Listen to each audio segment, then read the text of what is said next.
La connexion à la nature, c'est vraiment une approche plutôt sensorielle de la nature. Donc on fait ça particulièrement en forêt. Quand on part une journée entière à l'extérieur, on commence avec une méditation pour pouvoir vraiment entrer en contact avec le lieu qui nous accueille. Et on va prendre une grande inspiration en prenant le plus d'air possible dans vos poumons. Et on souffle tout doucement.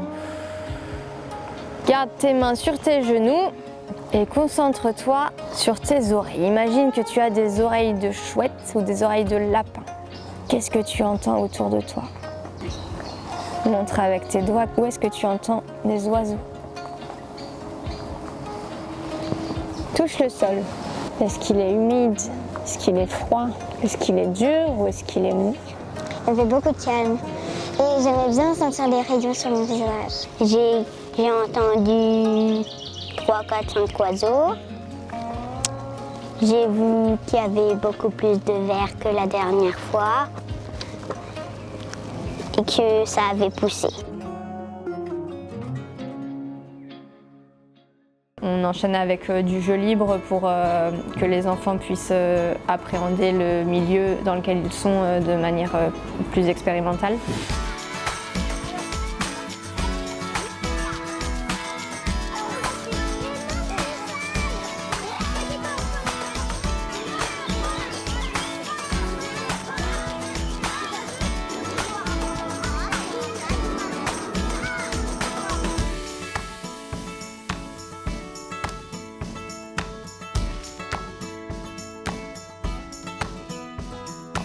Ensuite, on fait plutôt des apprentissages de fondamentaux ou d'éducation à l'environnement. L'éducation à l'environnement, c'est apprendre et comprendre le monde qui nous entoure à travers des expériences concrètes en fait, avec la nature. On explore aussi beaucoup la forêt, là où on passe du temps toutes les semaines. Et on se rend compte qu'en fait, elle est habitée de plein d'animaux mais qu'on ne voit pas. Et donc on part à la recherche des traces et indices, c'est un peu comme des jeux de piste. Et donc on trouve des crottes, on trouve des empreintes et on essaye de les identifier. Donc on sait quels animaux vivent dans la forêt. Il paraît que les enfants connaissent plus de noms de Pokémon que de papillons. Alors du coup on a fait des activités pour essayer de découvrir les noms des papillons. Et en fait, on en apprend tous, aussi bien les enfants que les adultes. Je leur ai fait aussi découvrir le monde du sol, et notamment les vers de terre. Pourquoi c'est important de préserver le sol des pollutions et des déchets. Je leur ai fait découvrir le monde des amphibiens. On a la chance d'avoir les mares. Donc ils peuvent observer, identifier.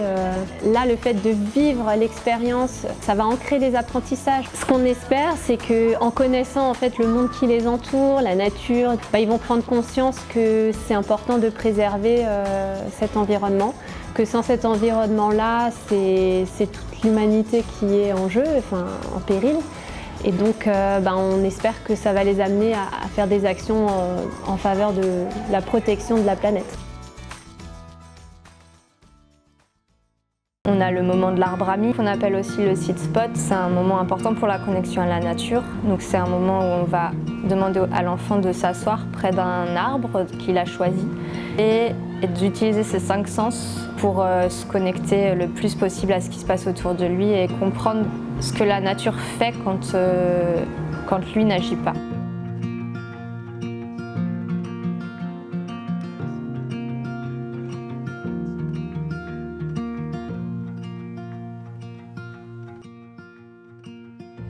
J'ai entendu plein d'oiseaux.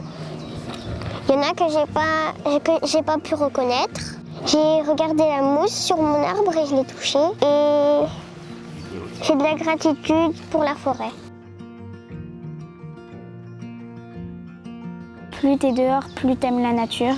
On comprend que la nature, c'est important. Au lieu de regarder les écrans, on peut faire plein de choses dans la nature. Comme ça, on a des souvenirs quand on va grandir. Ça apporterait de la joie, on passera plus de moments ensemble. On pourrait se retrouver dans la nature, construire des cabanes tous ensemble, écouter les oiseaux. Ça serait super bien parce que la nature, c'est cool. Il y a des gens qui se disent, c'est la nature, ok, mais c'est bien plus.